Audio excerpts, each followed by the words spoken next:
1번 기도 응답 받는 방법. 하나님의 약속과 전례를 공식으로 사용한다.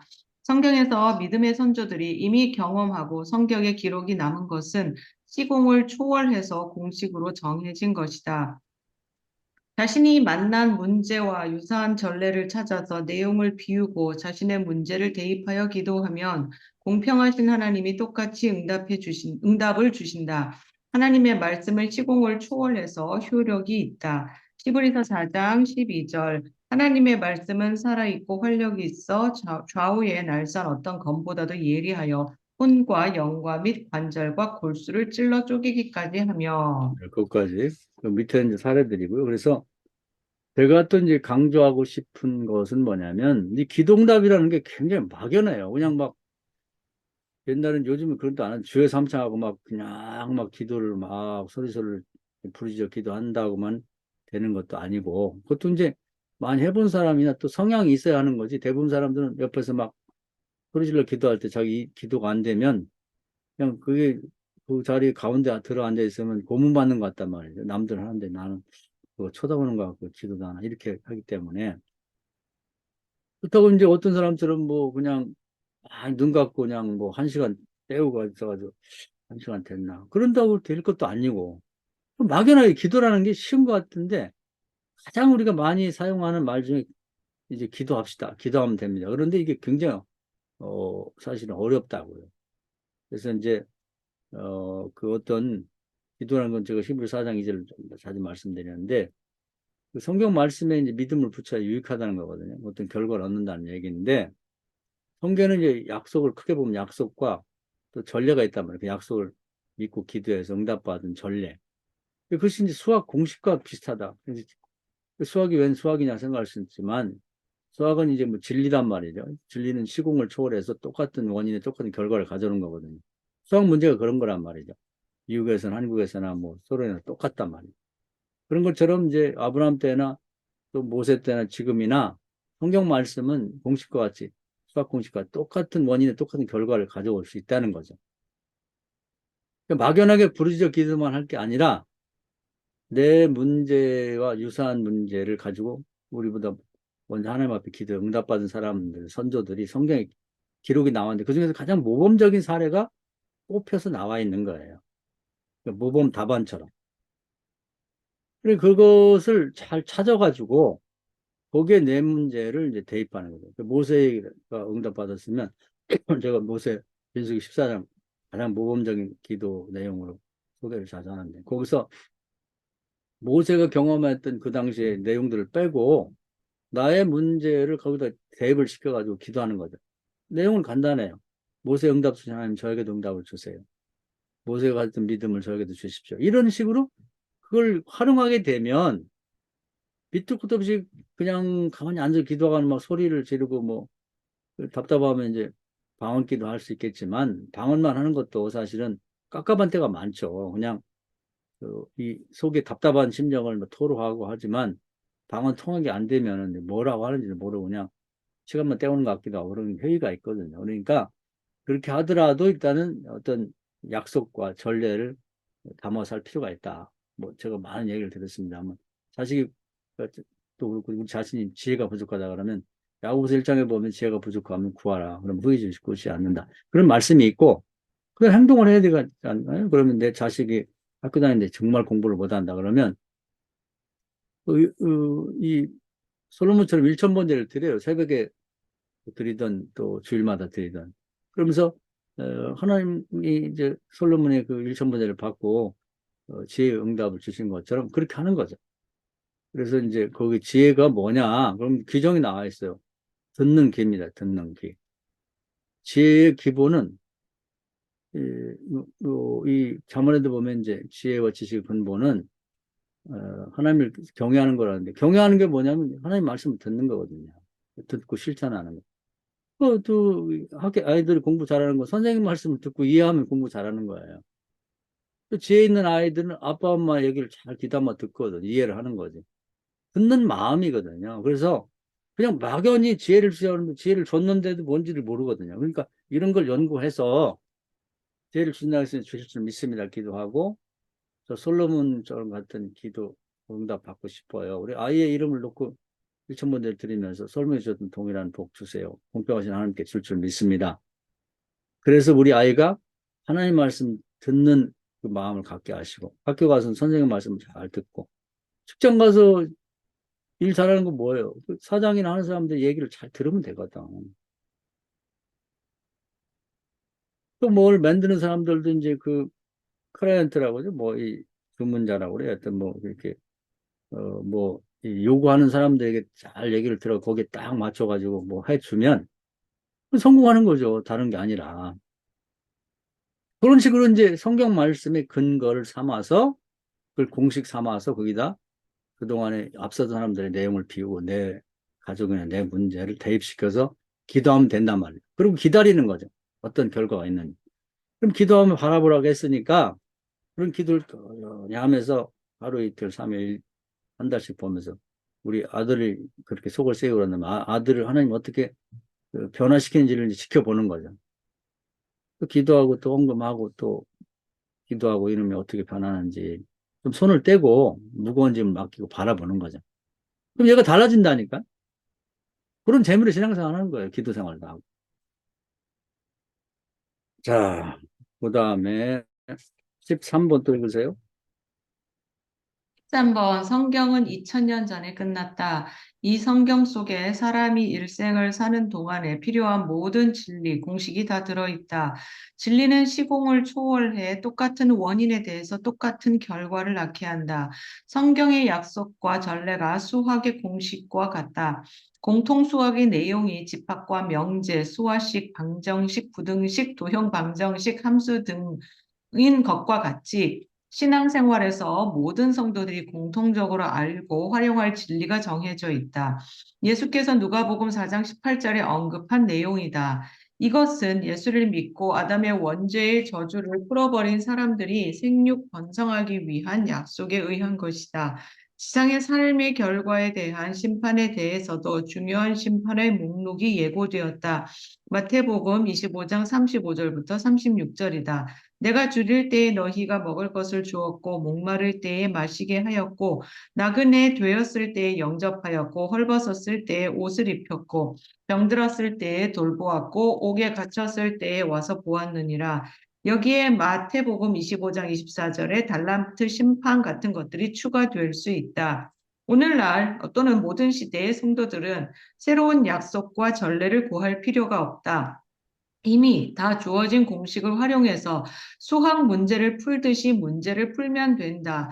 이것으로 생육 번성을 이루고 자신의 문제를 다 해결했으면 실력이 부족한 다른 성도들의 문제를 푸는 것을 도와준다. 이것이 이웃사랑이다. 그래서 이제 우리가 신앙생활 할 때 너무 이렇게 그 광대한 뭐 이렇게 성경 외의 지식을 막 습득하고 하려고 막 애를 쓰고 뭐 그럴 필요가 없는 거죠. 근데 수학을 예를 들었습니다만은 수학의 문제가 어느 정도 이렇게 고정이 되어 있습니다. 근데 특히 이제 모든 학생들은 공통 수학을 공부해야 되는 거고 흑수학에 이제 뭐 더 이과에서 공부해야 되는 뭐 수학이나 시학, 수학이 같은 것도 하지만 공통 수학이면 된단 말이죠. 우리 성도들은 일생 살아가면서 뭐 엄청난 무슨 문제가 있는 건 아니에요. 물론 특별한 문제가 있을 수가 있죠. 예를 들면 뭐 희귀병 같은 거 걸리는 것이라든지 뭐 어떤 무슨 문제가 있던 특별한 게 있을 경우는 모르지만 웬만하면 그냥 공통수학만 하면 세상 살아가는데 뭐 학교 수학 시험 보는데 큰 문제가 없거든. 그런 식으로 성경에는 이미 2000년 전에 딱 끝나고 성경이 계속되는 기록되는 건 아니잖아요. 그러니까 거기에 다 있다고 보면 돼요. 인생이라는 게 대동소이하다고. 거기에서 거기 문제가 다 있는 거예요. 문제 풀이도 다 있고. 그걸 활용하면 된다는 거죠. 그래서 뭐 학생들이 공부할 때 그냥 공통수학 열심히 하고 거기서 시험 문제 나는데 뭐 무슨 다른 걸 자꾸 뭐 이렇게 기울기울 할 필요 없는 시간 낭비란 말이에요. 이것만 잘하면 되는 거죠. 그래서 이제 우리가 성경을 이제 그동안에 많이 읽고 뭐 베끼기도 하고 뭐 타자로 치기도 하고 뭐 이렇게 하기도 하는데 그 문제는 그냥 많이 읽는 거예요. 그냥. 그래서 앞으로는 이제 뭐 성경을 이제 뭐 우리가 좀 많이 발전된 게 이제 뭐 서로 앞뒤를 연결해 가지고 뭐 이해하면 된다, 뭐 성경에 짝이 있다, 뭐 그런 것도 다 좋죠. 근데 이제 정말 중요한 것은 대세를 파악하고 각 공통수학 문제집처럼 정말 꼭 살아가면서 필요한 것들을 찾아서 지금 방금 예를 들었습니다만 지혜가 필요하다. 사람들 살아가는데 지혜가 필요하죠. 그리고 그런 문제는 어떻게 기도할 건가?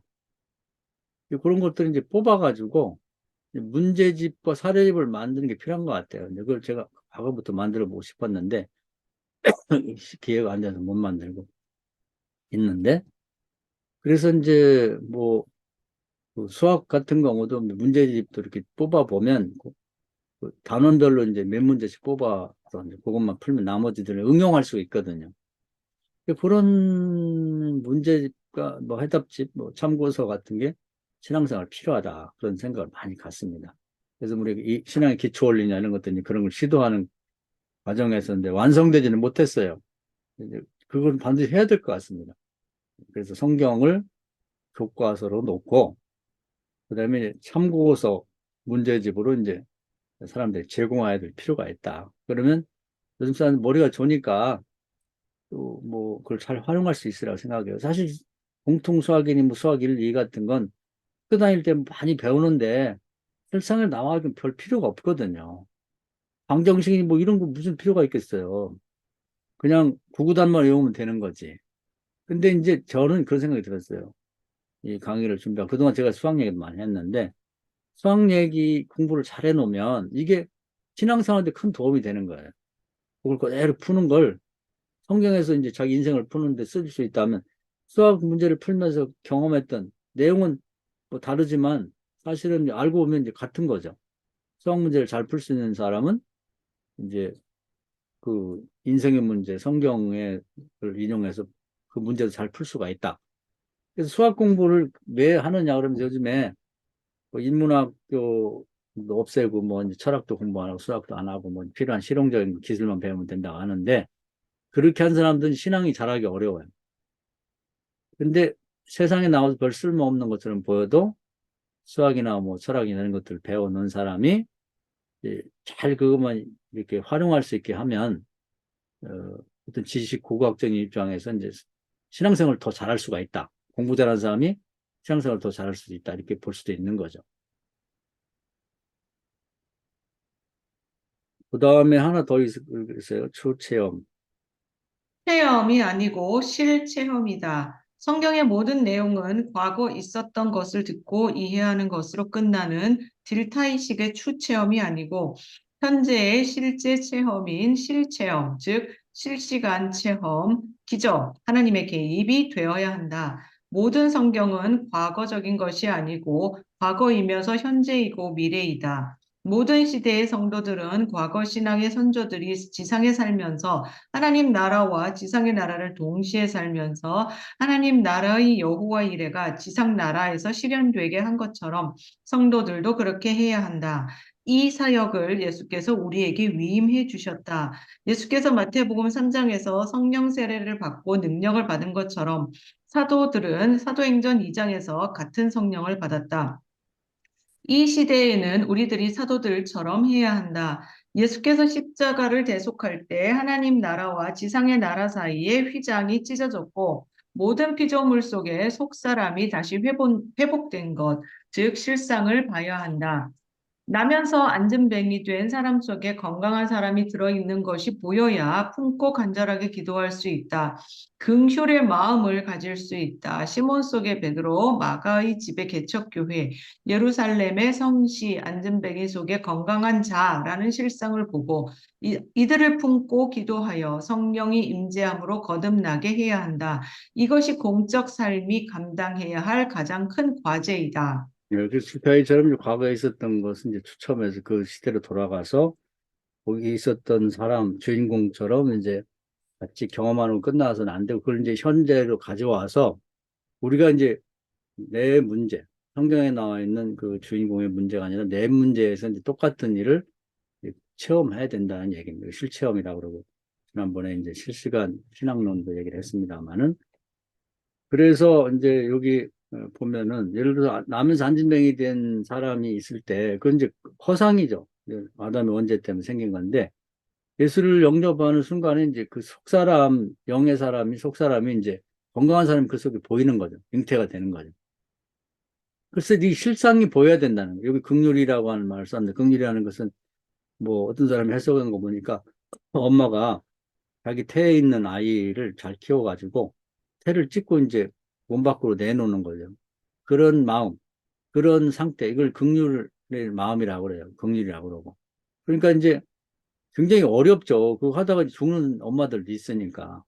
그 아이도 죽다 살아나는 거죠. 그러니까 이 거듭나게 하는 거, 예를 들면은, 이 안진뱅이 된 겉사람 속에 건강한 속사람이 들어있는 걸 이게 거듭나게 만든다는 게 그냥, 거듭나라 해야 되는 게 아니라는 거죠. 정말 그것이 보이면은 지금 뭔가 태 속에 아이가 있는데 엄마가 납치를 못하고 있는 걸 바라볼 때 의사의 심정이나 뭐 시어머니나 친정엄마의 심정이 기가 막히잖아요. 뭐 어떻게든지 저걸 나오게 해서 살려야 될 텐데 나는 그런 정도의 간절함, 그런 정도의 사랑, 이건 뭐 지극한 사랑이죠. 우리가 그냥 뭐 사랑은 인이고 친이고 무슨 뭐 애고 이런 식이 아니라 그 뭐 그냥 놔두면 죽을 수밖에 없고 그 뭐 그냥 나오려고 버려버려 하고 이제 잠깐 숨 넘어갈 건 그런 아이를 들여다보는 그런 마음으로 기도를 해야 거듭나 갈 수 있다는 거예요. 그 정도로. 그렇게 뭐 베드로하고 요한이 나사렛 예수 그리스도의 일어나 가라 했을 때 그지 금방 여기서 그냥 한 게 아니라 그를 놓고 이제 그 전에 많이 기도하고 그 속에 살아있는 속사람이 건강한 사람이 보인 거죠. 그걸 견딜 수 없는 마음으로 정말 짧은 기간을 기도했던 모르는 시간을 기도했던 정말 창자가 끊어지는 것 같은 간절한 마음으로 저 불쌍한 사람 살려달라고 하는 마음으로 긍휼한 마음으로 했기 때문에 거듭 나왔다 이런 얘기입니다. 또 이제 좀 더 크게 생각하면 이스라엘 백성을 거듭나게 하는데 애굽에 430년간 있을 때 이제 밖에 나와야죠. 막 거기서 사내아이가 태어나 막 죽이는 이런 안타까운 상황에서 그 사람들이 이렇게 건져내는데 구원해내는데 출애굽 하는데 금방 된 게 아니에요. 하나님도 힘들었어요. 모세하고 가가지고 뭐 10가지 재앙으로 막 뭐 혼을 내고 저주를 하고 막 하나님이 쓸 수 있는 모든 카드를 쓴 다음에 겨우 데리고 나왔거든. 이게 쉬운 게 아니란 말이죠. 그러니까 우리가 세속에 있는 우리 가족들이나 친구를 전도하는데도 애굽에 갇혀 있는 거 똑같은데 하루가 놔주나요? 안 놔주지. 그것처럼 세속에 있는 사람들이나 사당의 앞잡이 된 사람들이 안 놔주거든. 직장에서도 안 놔주고. 그럼 주일날 그럼 나가. 뭐 이런 식으로 이제 위협다고 이런 식이거든요. 근데 그 사람을 구원할 때에 저도 하나님이 애굽에 있는 이스라엘 백성을 구원할 때 신경 쓰고 노력하고 애쓰신 것 정도는 우리도 해야 된다는 거죠. 하나님도 그렇게 해서 구원했는데 그냥 우리가 뭐 그냥 교회는 나오지 이제 뭐 교회 옆에 사는 사람 왜 안 나와 이렇게 갖고는 안 된다는 겁니다. 긍휼하기는 마음이 있어야 돼. 그 다음에 김성호 목사님 15번 읽어주세요. 15번 성도의 온전함을 위한 과제들. 로마서 7장의 자유의지가 두 법 중에서 하나를 선택해야 한다. 자유의지는 영과 육 사이에 존재하는 진정한 의미에서의 나이다. 나는 먼저 나를 사랑해야 한다. 첫 아담으로 태어난 저주받은 나를 불쌍히 여기고 둘째 아담 예수처럼 되도록 편들어줘야 한다. 이것이 나를 사랑하는 것이다. 지상에서의 내가 불행하게 살았지만 내 자유의지의 바른 선택과 결단을 통해서 다음 세상에서는 행복한 삶을 살 수 있게 해줘야 한다. 태어나는 것은 내 자유의지로 선택할 수 없지만 다음 세상으로 가는 것은 내 자유의지가 선택할 수 있다. 자신을 불쌍히 여기고 사랑하는 사람이 내 몸처럼 이웃을 사랑할 수 있게 된다.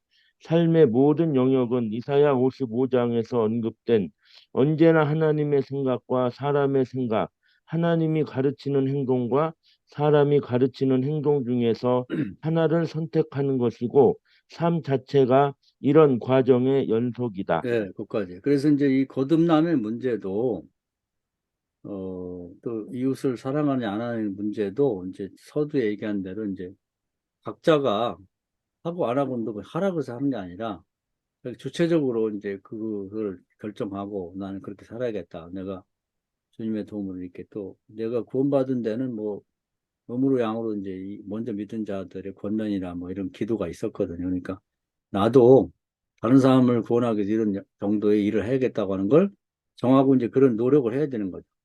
그래서 이제 그런 인생을 살 건지 말 건지 성령을 받고 거듭난 삶을 살 건지 아니 그대로 살 건지 뭐 이런 것들을 다 주체적으로 결정할 필요가 있다는 거예요. 시켜서가 아니라.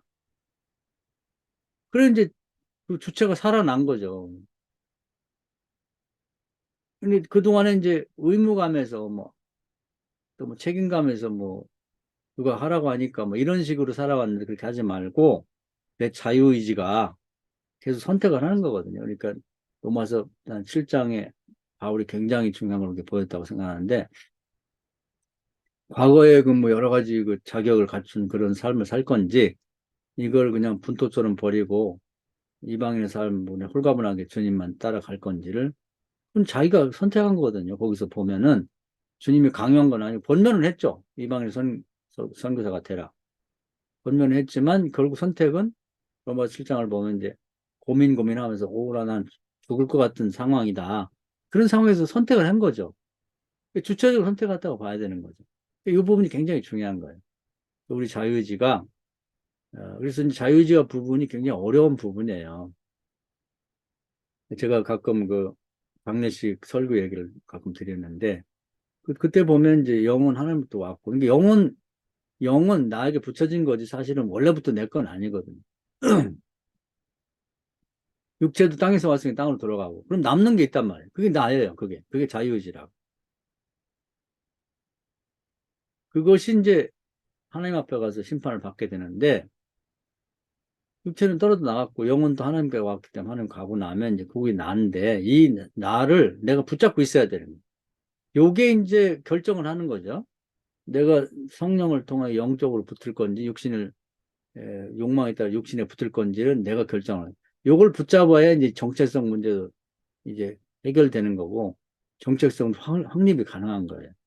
이걸 반드시 언급을 해야 됩니다. 근데 이게 이제 말하자면 굉장히 복잡한 얘기예요. 그전에 한번 제가 세미나 때도 얘기한 것 같은데. 그래서 과거에 한 얘기니까 간단하게 스케치 했고, 그 밑에는 이제 참고로 아까 했던 얘기 정리한 거니까 읽어보시면 되겠고, 마지막으로는 이제 16번 읽어주세요.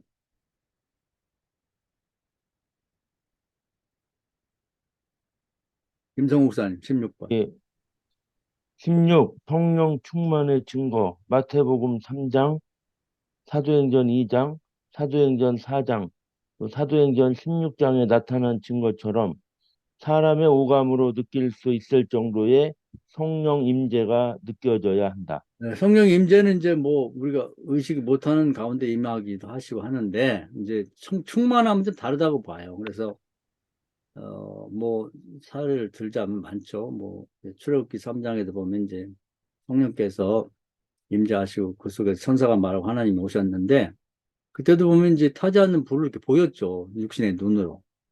또 예수님이에게 성령 임할 때도 이제 비둘기가 불 붙은 아니면 불 같은 성령이 이제 비둘기처럼 임재한 게 뽑고 사정전에서는 2장에 보면 이제 불의 혀같이 모닥불이 타듯이 여러 사람이 모였으니까 예수님 같이 이제 한 사람에게 모이면 그것이 비둘기가 내려앉는 것처럼 보이는데 그 두 사람 120명이 그 성령 임하니까 그 옆에서 보면 이제 불이 타는 것 같은 그런 형태가 보였다는 거죠.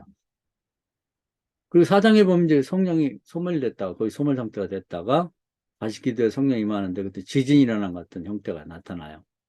그 사도행전 16장을 보면 바울이 옥문에 옥 안에서 기도할 때 옥문이 흔들리면 지진이 일어나서 이제 그 옥이 막 무너지는 그 형태가 나타나죠. 그러니까 적어도 충만함이라고 할 때는 그냥 성령 임재와 다르게 우리 오감으로 느낄 수 있는 귀로 듣거나 피부로 뭐 몸으로 느껴지거나 눈으로 보이는 정도의 강력한 임재가 있어야 충만함이라 할 수 있겠다. 이렇게 보는 거죠. 사례가 있으니까. 그래서 우리가 이제 목회를 이제 해 가면서 어느 시기에는 지금 대부분 성령이 소멸 상태라고 보면 됩니다. 다 교회마다. 그러니까 이제 뭐 거기에 성령이 소멸 상태가 좀 내분 일어나요. 이제 그건 제가 초대기에 많이 얘기했죠. 그 그리스 헬라 교인과 이제 유대 교인들이 뭐 싸우고 밖에서 핍박이 들어오고 이 온갖 어려운 문제가 막 오거든요. 합력의 선을 이루면 성령이 임하신 거고 뭔가 분쟁이 있고 분열이 있으면 그 성령이 떠났다고 보면 돼요. 거의 소멸상태라고 보면 됩니다. 그래서 이제 한국 교회도 이제 거의 성령이 소멸상태죠. 뭐 싸웠고 뭐 복잡하죠. 성령이 충만하면 이제 이 모든 게 해소가 되는데 우리가 이제 추구해야 될 것은 성령 충만함을 받고 그걸 유지하는 거예요. 그것이 이제 가장 좋은 사례가 말하자면 이 라마에라의 사무엘이거든요. 그래서 그 당시에 이제 뭐 엘리 제사장의 그 성막이 거의 폐쇄 상태가 되고 말씀도 이제 법궤도 빼앗긴 그런 상태였는데 그 성막의 역할을 대신한 게 이제 라마에서 이제 그 사무엘 동네이고 거기 선지학교였습니다. 그리고 이제 또 그것이 뭐 사무엘이 죽고 난 다음에 또 성령 선물 상태였는데 다윗의 장막을 만들어 가지고 거기에 법궤를 옮겨놓고 그리고 거기서 막 기도해 가지고 이제 또 성막 같은 역할을 했죠. 그래서 사실은 우리 교회들이 뭐 저도 과제고 우리 목사님도 과제입니다만은 그 지역사회 전체에 아니면 그 바운더리를 크게 잡을 수도 있겠습니다만은 정말 진정한 뭐 교회들이 많지만 진정한 하나님이 좋아하시는 성전과 성막은 뭐냐면 성령이 충만하게 임한 장소죠. 그리고 그걸 유지하는 곳. 거기 오면은 그거 참 재밌어요. 뭐냐면 그 라마라는 큰 동네 안에 라요시라는 곳이 있는데 라마라는 동네만 오면 벌써 사람이 변해. 뭐 사울에게 특공대를 보냈어. 애들이 다 변해가지고 돌아와서 사울을 책망하면서 이러시면 안 됩니다. 왕이시 이렇게 되었고 나중에는 사울이 직접 갔다가 자기들 변화가 됐거든요. 교회가 추구해야 될 목표는 거기 있는 거죠. 그래서 물론 뭐 요즘에 전도하는 방법을 다 놓쳤어요. 그래가지고 뭐 과거에는 뭐 아파트 전도할 때 뭐 아파트 두드려갖고 문 열어주면 문 못 닫게 하고 발을 디밀고 뭐 이런 거 요즘 큰일 납니다. 잡혀가요. 애들 전도도 뭐 주소 물어보고 뭐 전화한다고 큰일 납니다. 애들. 그냥 체포돼요. 체포 인권 때문에. 그러니까 이게 참 방법이 가장 원시적인 방법으로 돌아갈 수밖에 없지 않느냐. 라마 나올 것 같이 성령이 충만한 그 방법밖에 없는 것 같아요. 가장 쉽기도 하고 또 그것이 이제 신약에 오면 이제 초대교회 예루살렘 교회죠. 한 번 선교하니까 뭐 전도하니까 5천 명, 3천 명씩 모이는 성령이 충만하니까 난리가 난 거예요. 막 땅도 팔아갖고 오지. 헌금 문제도 다 해결될 수 있는 거죠. 사람들이 막 밀려오니까 이것밖에는 방법이 없다는 거죠. 그래서 그런 방법도 다 성경에 나와 있는 거거든요. 그러니까 뭐 그동안에 뭐 전도의 방법도 고구마 전도법 뭐 무슨 별 방법 뭐 진돗개 방법법이니 뭐 별 방법들이 많았어요. 뭐 커피 전도법 뭐 했는데 그런 것들은 이제 뭐 나쁜 건 아니지만 이제 그것도 한때 지나갔던 유행이고 참 잘 안 되니까 요즘에 누가 뭐 전도지 준다고 받나요? 잘 안 받아요. 모르겠어요. 받는 데도 있겠지만 도시에서는 무슨 찌라시 나는 주는 걸로 하고 막 거절하고 막 기분 나쁘게 가버리거든요. 커피 안 받아요. 옛날에 식혜도 만들어주고 그러면 먹고 그랬는데 정말 모든 방법을 잃어버렸단 말이에요. 그러면 어떻게 해야 되냐? 다시 성경으로 돌아가야죠. 그래서 오늘은 뭐 조금 두서는 없습니다만 워낙 많은 얘기들을 하고 싶은 내용이 많아서 근데 이 짧은 시간에 할 수 없는데 중요한 내용은 포함이 돼 있어요. 그래서 조금 더 정리해서 다음 기회가 되면 조금만 소책자라도 만들어 나눠보도록 하겠고 강의는 여기까지 마치겠습니다. 박수 한번 합시다.